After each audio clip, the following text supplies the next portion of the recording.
Hello. Creative MBBS में आप देख रहे हैं 50 important points of obstetrics and gynaecology. ये पॉइंट आपके एग्जाम AIA PGET के लिए इंपॉर्टेंट हो सकते हैं। तो ये वन लाइनर पॉइंट हैं, एक लाइन के पॉइंट हैं, बट ये आपके लिए बहुत ज्यादा इंपॉर्टेंट हो सकते हैं। तो एक एक पॉइंट को आपको देखना है। ओके, एक एक पॉइंट को आपको देखना है। अगर आपको कोई पॉइंट नहीं समझ में आ रहा है या आपको लग रहा है उससे रेलेवेंट कोई बात आपको पूछनी है तो आप प्लीज मुझे कमेंट करके बताएं और मैं आपको वहां पे रिप्लाई करूंगा। ओके, ठीक है। Myself doctor Mohammad Imran Ansari और मैं डिस्कस करूंगा आपके साथ कुछ इंपॉर्टेंट पॉइंट्स। ठीक है, हम देखते हैं पहला पॉइंट। देखो पहला पॉइंट यहाँ देखना बेटा। पहला पॉइंट है after 24 to 36 hours of the LH search. LH search के कितने घंटे के बाद ओवुलेशन होता है, ये बात आपसे पूछी जाती है। आपसे एक बार क्वेश्चन भी पूछा गया था कि ओवुलेशन कब होता है, just after LH search, just before LH search, इस तरीके से ऑप्शन बनाए थे। तो वहां पे आपको टाइम देखना था। After 24 to 36 hours of LH surge ovulation take place, ये बात आपको पता होना चाहिए। ये तो आपका पहला पॉइंट। ओके, दूसरा पॉइंट देखो। During the first trimester corpus luteum is the major source of progesterone. आपसे पूछा जाएगा कि आप ये बताओ फर्स्ट ट्राइमेस्टर के टाइम जो मेजर सोर्स होता है प्रोजेस्टेरॉन का वो क्या चीज होती है। तो आपका आंसर क्या होगा, कॉर्पस ल्यूटियम होगा। ठीक है, तब आपका आंसर हो जाएगा कॉर्पस ल्यूटियम। तो corpus luteum is the major source of progesterone at the time of the first trimester. First trimester पर कौन होगा मेजर सोर्स, कौन बन जाएगा, मेजर सोर्स बनेगा कॉर्पस ल्यूटियम प्रोजेस्टेरॉन का। क्लियर, सेकंड पॉइंट ये हुआ। दूसरा पॉइंट आ जाओ। अच्छा हाँ, फर्स्ट ट्राइमेस्टर के बाद क्या होगा, फिर तो प्लेसेंटा का फॉर्मेशन हो जाएगा। तो जब प्लेसेंटा कंप्लीटली डेवलप हो जाएगा तब फिर कॉर्पस ल्यूटियम का उतना एज इट इज काम नहीं रह जाता। ओके, चलो आ जाओ कॉपर रिलीजिंग आयोडीन। मैं इंट्रा यूट्राइन डिवाइसेस की बात करूंगा। कॉपर रिलीजिंग में मैं आपको नाम बता रहा हूँ, copper T and copper 7। Clear, copper T copper 7 आपने सुना होगा। Multiload 375 is also a copper releasing iodine, ये भी आप जानते होंगे। ठीक है, तो आपसे सीधे सीधे पॉइंट पूछे जाते हैं कि कॉपर रिलीजिंग आयोडीन बता दो तो क्या हो जाएगा, copper T and copper 7। Okay, next point, hormone releasing iodine. Hormone releasing iodine वो होती हैं, वो इंट्रा यूट्राइन डिवाइसेस होती हैं जिनको लगाया जाता है, वो हार्मोन सिक्रीट करती हैं और उन हार्मोन का मेंस्ट्रुअल साइकिल या फिर पीरियड से फर्क पड़ता है। ठीक है, तो एक नाम यहाँ पे लिखा हुआ है प्रोजेस्टासर्ट। तो प्रोजेस्टासर्ट आपने सुना होगा। एक नाम आप और जान लो, that is the LNG-20। Okay, LNG-20 is also a hormone releasing iodine. Okay, आपको ये पता होना चाहिए। तो फोर्थ पॉइंट क्या था, हार्मोन रिलीजिंग आयोडीन कौन सी थी, प्रोजेस्टासर्ट एंड LNG-20। क्लियर, चलो पॉइंट नंबर 5 आप समझ ही गए होंगे। Point number 5 previous year AIA PGET का क्वेश्चन है। आपसे पूछा गया weight of placenta at terms is about 500 gram. Okay, आधा किलो के वेट के बराबर होता है लगभग placenta at the time of the term. ये क्वेश्चन AIA PGET में आपसे पूछा भी जा चुका है। तो जो क्वेश्चन पूछे गए हैं वो तो इंपॉर्टेंट हो ही जाते हैं, क्योंकि हो सकता है वही पॉइंट आपसे वो रिवाइज करवाने हैं, वही पॉइंट आपसे क्या करने हैं, बट दोबारा से डिस्कस करने हैं। ओके, तो weight of placenta at term is about the 500 gram. Okay, अच्छा एक चीज है, 500 ग्राम एग्जैक्टली अगर नहीं दिया तो आप थोड़ा सा मान सकते हो 450 ग्राम, 550 ग्राम, लेकिन ये नहीं करोगे कि 200 ग्राम और 1 किलोग्राम। ओके, तो अबाउट 500 ग्राम मैंने बोला है। चलो क्वेश्चन नंबर 6 पे आ जाओ, मींस हमारा पॉइंट नंबर 6 पे आ जाओ। तो जो बेटा पॉइंट नंबर 6 है, most common site of fallopian tube ligation for female sterilisation is the proximal isthmus. Direct point है ये, बिल्कुल सिंपल। ऐसे ही आपसे पूछा जाएगा कि आप हमें मोस्ट कॉमन साइट बता दो फैलोपियन ट्यूब की जहां पे लाइगेट करते हैं हम at the time of the female sterilisation. तो आप फीमेल स्टरलाइजेशन कर रहे हो तो आप क्या करोगे, ट्यूबेक्टोमी करोगे। वैसेक्टोमी मेल में कर दोगे, ट्यूबेक्टोमी ट्यूब बांधोगे, फैलोपियन ट्यूब बांधोगे।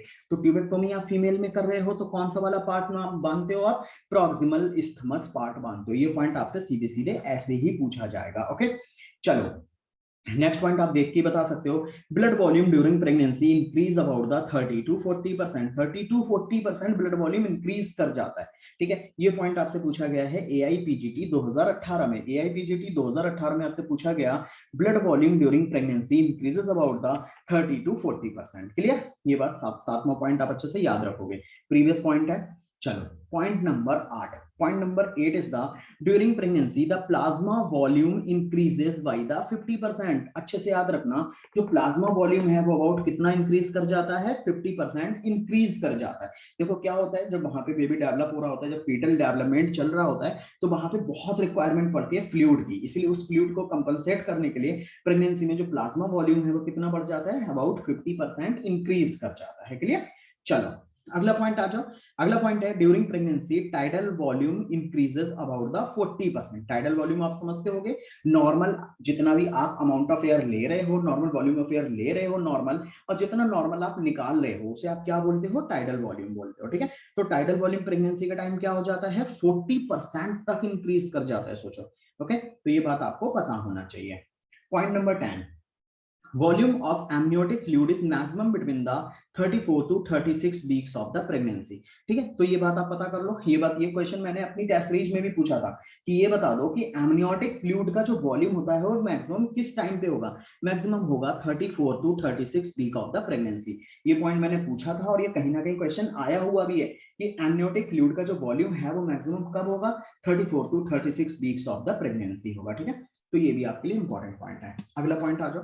हाँ, एक चीज हम देख रहे हैं कि हमारे कंपटीशन पॉइंट ऑफिशियल पे जैसे आप देख रहे हो क्रिएटिव एमबीबीएस, ये जो चैनल आप देख रहे हो जिसमें मैं माइसेल्फ डॉक्टर मोहम्मद इमरान अंसारी और मैं करवा रहा हूँ आपकी एआईपीजीटी की प्रिपरेशन, और मैं दे रहा हूँ आपके लिए टेस्ट सीरीज, और मेरी क्लासेस भी कुछ चलती हैं। तो अगर आप हमसे कांटेक्ट करना चाहते हो तो प्लीज कमेंट में लिखें या फिर जाके हमारे डिस्क्रिप्शन से हमारा ऐप डाउनलोड करें प्ले स्टोर से। ओके, ठीक है।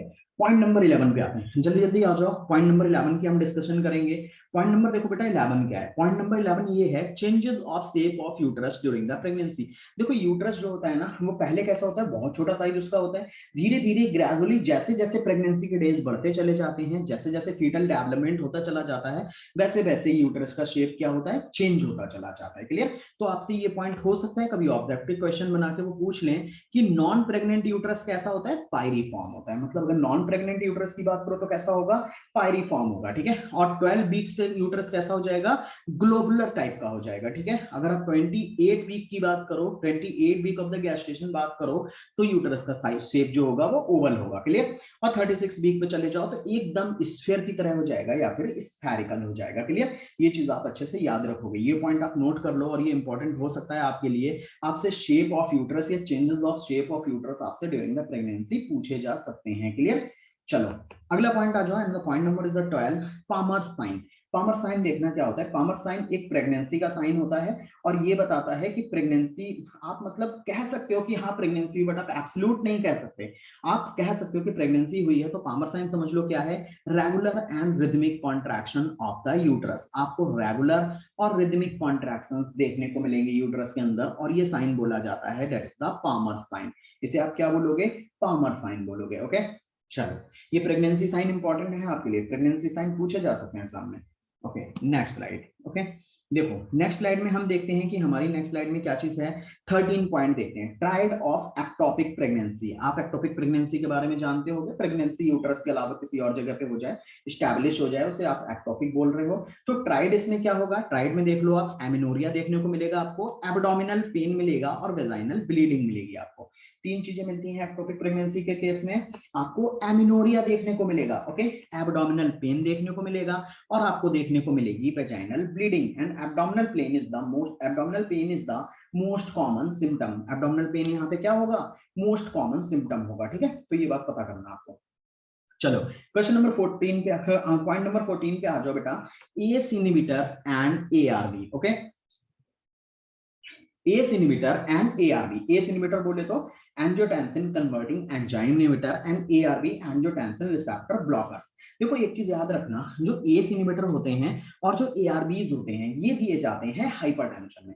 जब कभी ब्लड प्रेशर बढ़ रहा होता है तो हम ACE inhibitor and ARBs दे देते हैं, और ये क्या करेंगे, ये ब्लड प्रेशर को कम कर देंगे। जो ACE inhibitor होते हैं ना, इनके नाम के आगे लगता है प्रिल। जैसे आपने एक ड्रग पढ़ी होगी, कैप्टोप्रिल, इनालाप्रिल, लिजिनोप्रिल, ठीक है। तो ये हमारे कौन से होते हैं, एस इनहिबिटर होते हैं। और जो हमने एआरबीज पढ़े हैं ये होते हैं हमारे सार्टन, ठीक है। आपने पढ़ा होगा लोसार्टन, बलसार्टन, टेलमीसार्टन, कैंडीसार्टन, ये सारे क्या होते हैं, एआरबी एंजियोटेंसिन रिसेप्टर ब्लॉकर्स होते हैं। तो ये दिए जाते हैं हाइपरटेंशन में। बट अगर आपसे पूछा जाए कि आप इन्हें एस इनहिबिटर और एआरबी को प्रेगनेंसी में यूज कर सकते हो, तो बहुत अच्छे से आपको ये पॉइंट पता होना चाहिए। Point number 14, ACE inhibitor and ARBs are contraindicated in pregnancy। आप इन्हें प्रेगनेंसी में यूज नहीं कर सकते, ठीक है। ये चीज आप याद रखोगे।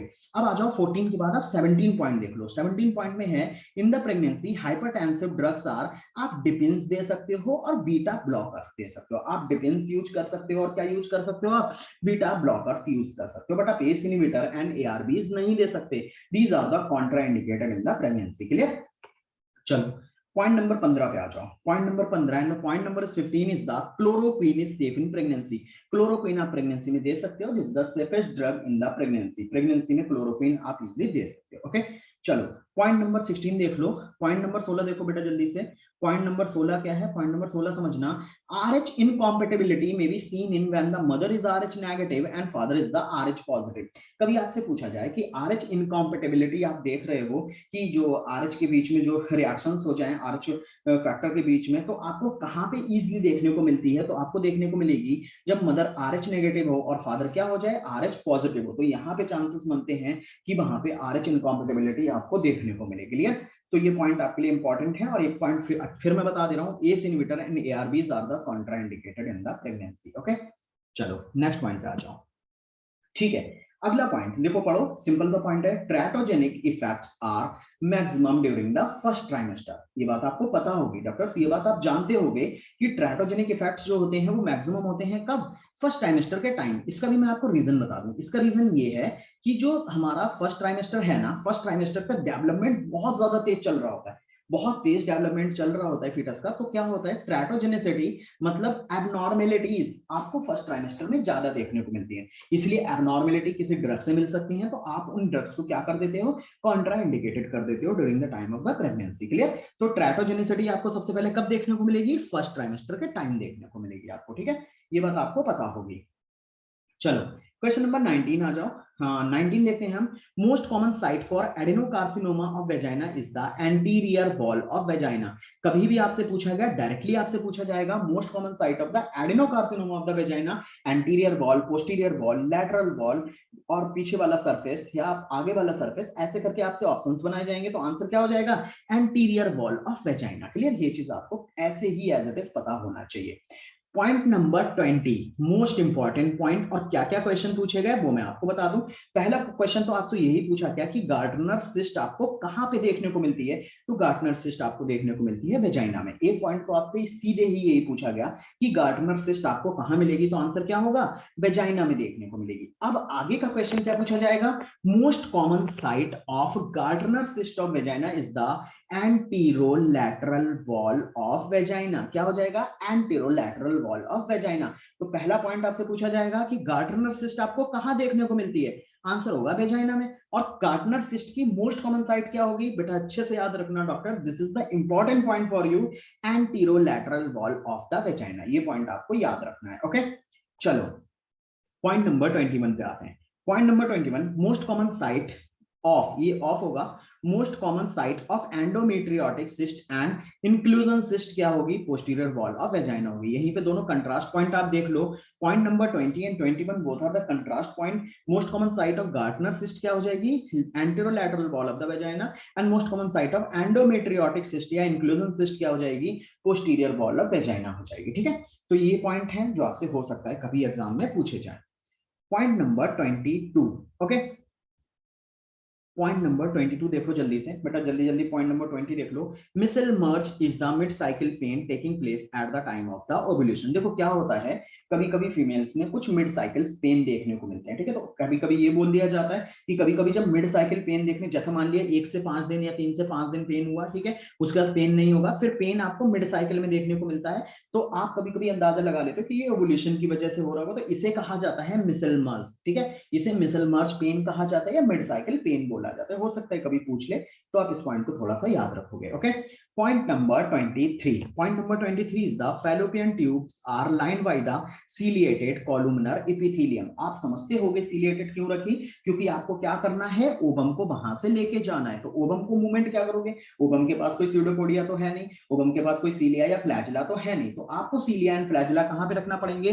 तो आपको रखना पड़ेंगे फैलोपियन ट्यूब में, जिससे आप इजिली ओवम को मूव करवा सको। तो मूव करवाने के लिए वहां पे क्या होते हैं? सीलिया होते हैं, so that the fallopian tubes are lined by the ciliated columnar epithelium. Okay, this is not the squamous epithelium, this is the columnar epithelium. Okay, ठीक, नेक्स्ट पॉइंट।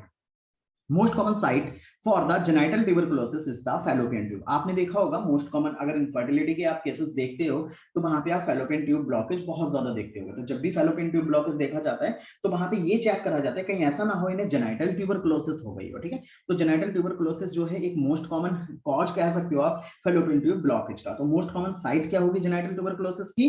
फैलोपियन ट्यूब होगी। तो फैलोपियन ट्यूब क्या है? Most common site for the genital tuberculosis. Clear? ये बात आप पता होना चाहिए। नेक्स्ट पॉइंट जल्दी जल्दी से सारे पॉइंट देख लो। और एक चीज मैं और बता दूंगा आपको, आप ज्यादा से ज्यादा आप रिवीजन करें, ज्यादा से ज्यादा जो पढ़ चुके हैं आप उनको अच्छे से रिवाइज करें। ठीक है, अगला आ जाओ। Vesicovaginal is the most common urinary fistula.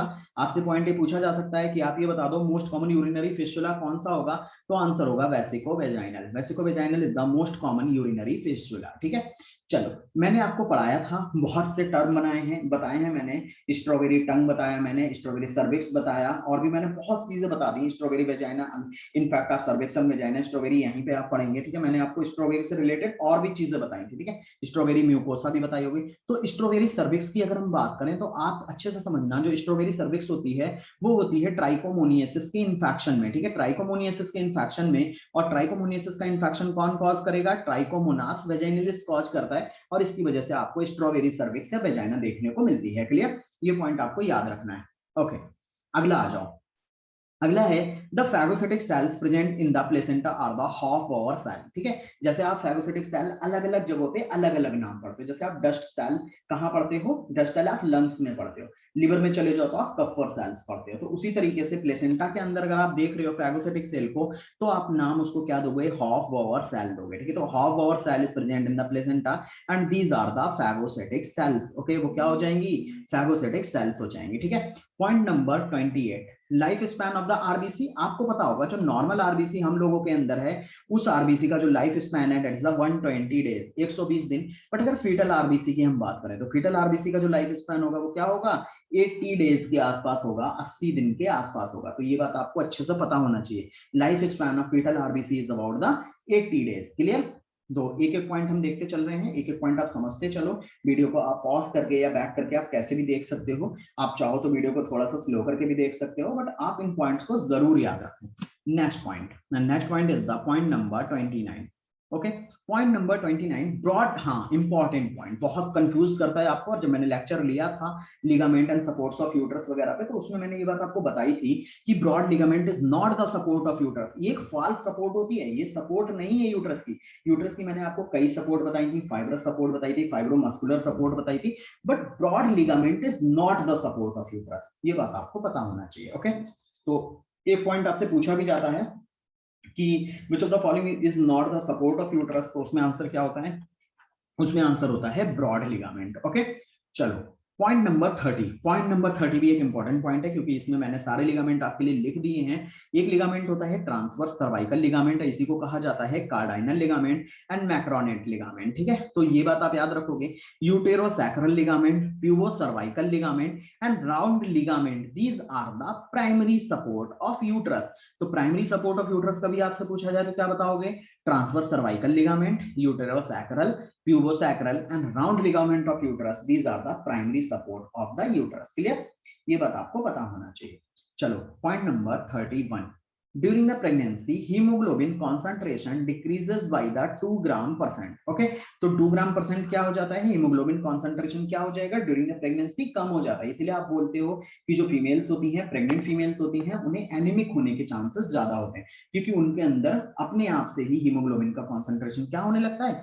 कम होने लगता है। ओके, चलो आपको पॉइंट समझ में आ रहे होंगे। अगर आपकी कोई क्वेरी है या आपको कोई चीज नहीं समझ में आ रही है तो प्लीज आप लाइव चैट पे जाके वहां पे लिख सकते हो, या हमें कमेंट करके बता सकते हो। और प्लीज आप लोग क्या करें, इस वीडियो को देखने के बाद हम प्ले स्टोर पे जाके कंपटीशन पॉइंट ऑफिशियल, यही लोगो है हमारा, और इस लोगो वाले ऐप को डाउनलोड करें, जिससे आप उनसे कनेक्ट हो सकें और वहां पे जाके आप टेस्ट पेपर्स वगैरह इजिली कर सकें। ओके, चलो point number 32, size of corpus luteum is maximum at 8th week of pregnancy. Corpus luteum का जो साइज होगा वो मैक्सिमम कब होगा? 8th वीक ऑफ प्रेगनेंसी पे होगा। सीधे सीधे पॉइंट वाइज है, और एक आपको डाटा याद करना है तो आप सिंपली याद रख लो, कॉर्पस ल्यूटियम का साइज मैक्सिमम होता है 8th वीक ऑफ प्रेगनेंसी में। क्लियर? चलो अगला पॉइंट आ जाओ, this is the sign of pregnancy, increased pulsation through the lateral fornix of vagina during the pregnancy known as the Osiander sign. ठीक है, तो ऑसिएंडर साइन आपसे पूछा जाता है तो आप ये बात याद रखना, increased pulsation through the lateral fornix of the vagina during the pregnancy known as the Osiander sign. अभी पीछे मैंने आपको एक पामर साइन बताया था, यहाँ पे आया ऑसिएंडर साइन। क्लियर, एक बार वीडियो जाके आप वहां पे जरूर देखें। Okay, The inhibin is secreted by the Sertoli cell and the Graafian follicle. Inhibin कहाँ से secrete होगा? Sertoli cell से, मेल में Sertoli cell से secrete होगा और फीमेल में Graafian follicle से secrete होगा। क्लियर, तो inhibin के बारे में पता होना चाहिए कि inhibin कहाँ से secrete होता है, तो Sertoli cells and Graafian follicle से secrete होता है। Okay, point number 34।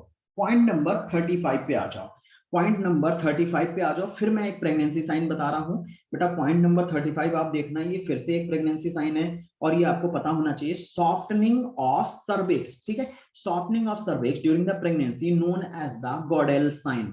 और गॉडेल साइन आपसे पूछा जा चुका है, गॉडेल साइन आपसे एआईपीजीटी प्रीवियस ईयर्स में पूछा गया है कि what is the Goodell sign. तो गॉडेल साइन आपको पता होना चाहिए, this is the softening of the cervix during the pregnancy, इसे कहा जाता है गॉडेल साइन। ओके, चलो point number 36, oxytocin level reaches maximum at the time of birth. Birth का टाइम क्या होता है, ऑक्सीटोसिन का लेवल फीमेल में बढ़ जाता है। क्यों बढ़ेगा, क्योंकि यूट्राइन कॉन्ट्रैक्शन करवाना है हमें, मस्कुलर कॉन्ट्रैक्शंस करवाना है, जिसकी वजह से इजीली हम प्रोपेल कर सकें किसे, फीटस को, या इजीली हम क्या कर सकें, बेबी को बाहर निकाल सकें। तो ऑक्सीटोसिन का लेवल क्या हो जाएगा, maximum at the time of birth. Clear, चलो एक पॉइंट देखना, जो फीटल हार्ट साउंड है ना, ये फीटल हार्ट साउंड क्या होता है, एब्सोल्यूट या बिल्कुल पॉजिटिव जो होता है साइन होता है प्रेगनेंसी का। अगर आपको फीटल हार्ट साउंड सुनाई दे गई, मींस 100% प्रेग्नेंट फीमेल है वो। ठीक है, बट कभी कभी कुछ केसेस में ऐसा होता है कि फीटल हार्ट साउंड आप नहीं सुन पाते। कौन कौन सी कंडीशन में, पॉलीहाइड्रोमनियोस हो जाए, बहुत ज्यादा फ्लूइड हो जाए अंदर।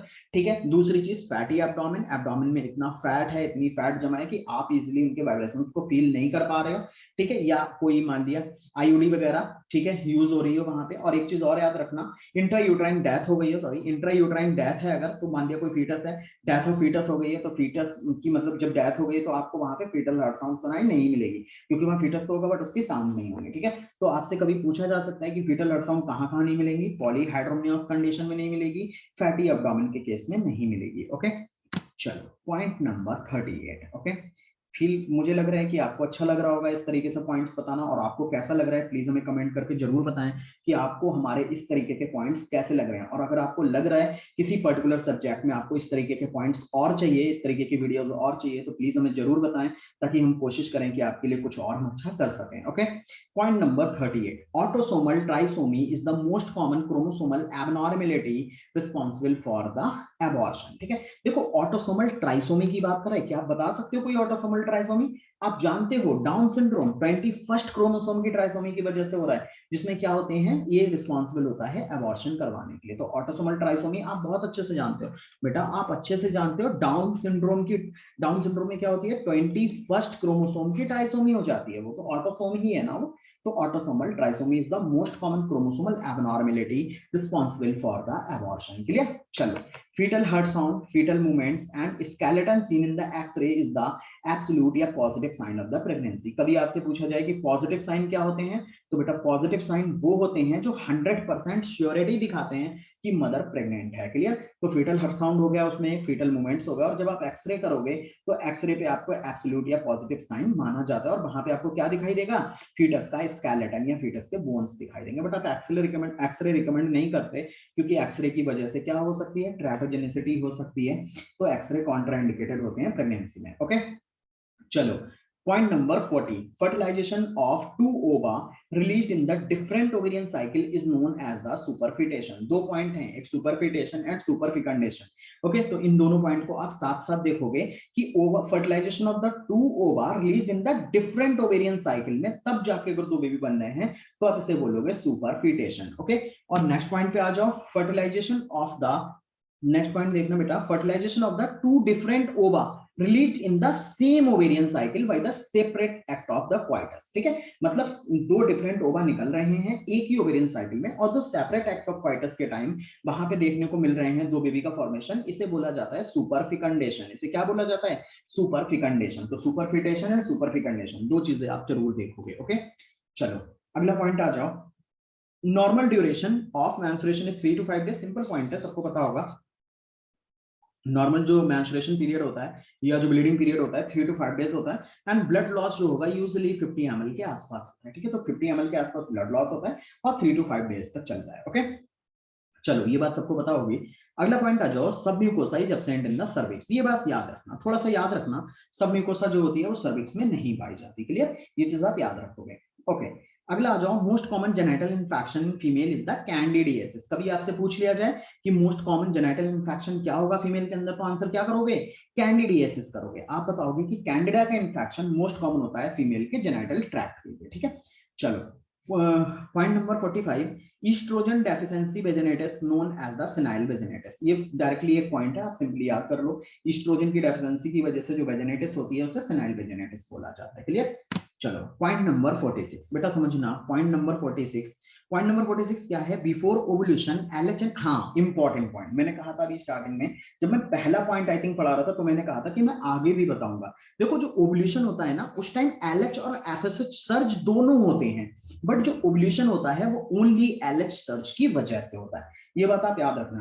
बिफोर ओवुलेशन क्या होगा, एलएच एंड एफएसएच सर्ज दोनों आपको देखने को मिलेंगे, बट जो ओवुलेशन है वो केवल किसकी वजह से होगा, एलएच सर्ज की वजह से, ना कि एफएसएच सर्ज की वजह से। ये बात आप याद रखोगे। आई थिंक मैंने पहला पॉइंट आपको बताया था कि एलएच सर्ज के 24 से 36 घंटे के बाद आपको ओवुलेशन देखने को मिलता है। ओके, चलो 47, fetus usually infected with herpes simplex virus at the time of the vaginal delivery। हाँ, ये पॉइंट आपसे ऐसे पूछा जाता है कि आप में ये बता दो कि जो फीटस है वो कैसे उसमें herpes simplex virus या HSV का इन्फेक्शन देखने को मिलता है। तो herpes का इन्फेक्शन देखने को मिलता है at the time of the vaginal delivery। अगर मान लिया फीमेल है और उसे herpes simplex virus का इन्फेक्शन है तो क्या होती है, vaginal delivery के टाइम कुछ ब्लड मिक्सिंग होती है जिसकी वजह से फीटस में भी आप इन्फेक्शन देख लेते हो उसका। ओके, चलो 48, maintenance of the corpus luteum in pregnant female is due to the HCG hormone, human chorionic gonadotropin hormone की वजह से corpus luteum को मेंटेन रखा जाता है। इससे रिलेवेंट पॉइंट भी अभी मैंने पहले दिया था कि जो फर्स्ट ट्राइमेस्टर की बात करो तो फर्स्ट ट्राइमेस्टर तक प्रोजेस्टेरोन का जो मेन सोर्स होता है वो क्या होगा, corpus luteum होगा। तो corpus luteum को प्रेग्नेंट फीमेल में मेंटेन कौन रखवाता है, HCG hormone, that is the human chorionic gonadotropin रखवाता है। ओके, जल्दी से आ जाओ 49 एंड 50 पॉइंट। धीरे धीरे हमने 50 पॉइंट तक हम लगभग पहुंच रहे हैं।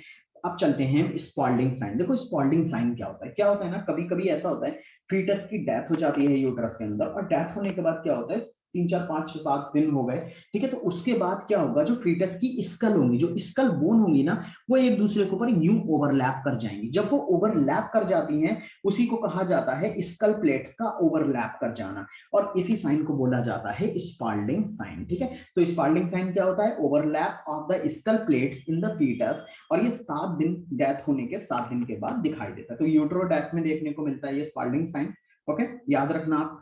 अब आ जाओ अगला, most important, most common type of genital prolapse क्या होता है, सिस्टोसील होता है। ओके, तो बेटा सिस्टोसील आपको पता होना चाहिए, ये क्या होता है, most common type of genital prolapse होता है। आपने प्रोलैप्स पढ़ा होगा तो उसमें भी सबसे कॉमन प्रोलैप्स कौन हो जाता है, सिस्टोसील हो जाता है। ओके, ठीक है। तो मैंने आपके सामने डिस्कस किए कुछ 50 important points of obs and gynae. आपको पॉइंट्स कैसे लगे, और एक चीज मैं फिर बता दूं, these points are the most important points of the obs and gynae. आप इनको बिल्कुल सीरियस तरीके से पढ़ें और इनको अच्छे से समझें, और ये पॉइंट आपके लिए इंपॉर्टेंट हो सकते हैं। 50 पॉइंट्स में मैंने आपको मुश्किल से 20 मिनट में कंप्लीट किया हुआ है। और एक चीज और मैं बता दूं, आप जो वीडियो देख रहे हो क्रिएटिव एमबीबीएस पे देख रहे हो आप, और हम करवा रहे हैं एआईपीजीटी की प्रिपरेशन। ओके, तो एआईपीजीटी की टेस्ट सीरीज के लिए आप हमसे कॉन्टेक्ट करें, और प्लीज हमारे ऐप को, कॉम्पिटिशन पॉइंट ऑफिशियल ऐप को प्ले स्टोर से डाउनलोड करें और वहां से हमसे कांटेक्ट करें। और दूसरी चीज, प्लीज अगर आप चैनल पे नए हैं तो प्लीज चैनल को सब्सक्राइब कर दें, अपने फ्रेंड्स में वीडियो को शेयर कर दें, और प्लीज वीडियो को लाइक कर दें। ओके, जिससे हम नई वीडियो के साथ आपसे जल्दी से मिलें। ओके, और अगर आपको किसी पर्टिकुलर सब्जेक्ट पे कोई एक नई वीडियो चाहिए तो प्लीज कमेंट करके हमें बताएं, ताकि हम जल्दी से जल्दी और वीडियोस को अपलोड कर सकें। Okay, thanks for watching the video.